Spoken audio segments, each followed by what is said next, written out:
So for a non-ideal voltage amplifier, that's one where the input impedance is not infinite and the output impedance is not zero, we model it with this equivalent circuit. So your input impedance is modeled with a resistance there, your output impedance with a series resistance there, and we have a voltage source here that's dependent on the input applied there. So the gain of the amplifier is multiplied by the input voltage to give you the output voltage, or at least the output, the open circuit output voltage. So this is the equivalent circuit of a non-ideal voltage amplifier. There are exactly three numbers you need: the input impedance, the output impedance, and the gain.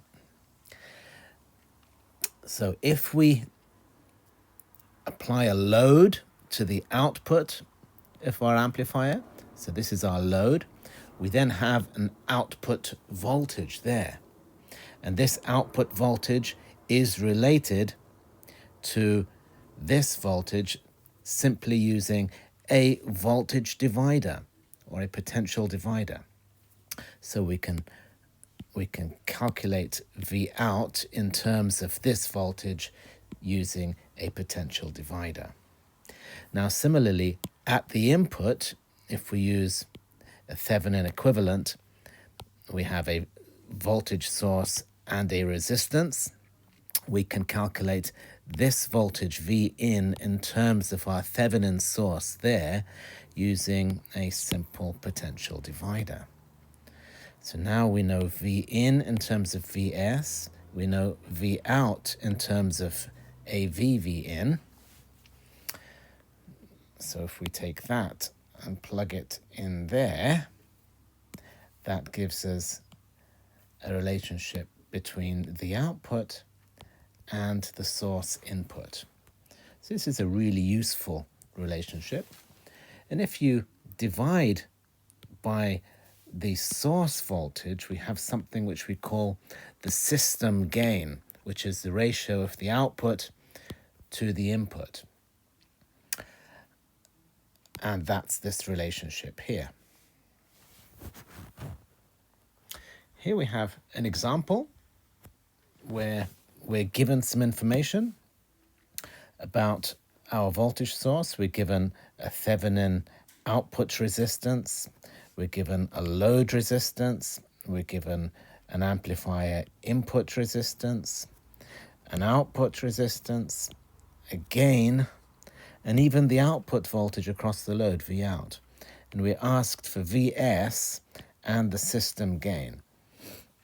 So system gain is that, and Vs is that. So it looks like it's just a manipulation of these two equations. So if we look at that a little bit more closely, these are the numbers. And if you plug that into this, which is just really a rearranged version of this. So if you want Vs, you divide both sides by the numerator and you multiply both sides by the denominator. You end up with this expression here. And if you plug those numbers in, you end up with 60.5 millivolts. So that's Vs. Now the system gain, you could, if you want, go back and use this formula for the system gain. Or if you remember, the system gain, really it's just V out over Vs. And we know V out. We just found Vs. We can simply divide one by the other. So this is Vs, and V out is given in the question. And if you divide the two, that gives you the system gain. There's no unit, obviously, for gain. So that's how you would answer a question like that. So you could remember these equations, or this equation at least, or you could simply derive it the way I did here, using potential divider at both sides. But the important thing to remember is this is the equivalent source, or the equivalent circuit, of a non-ideal voltage amplifier.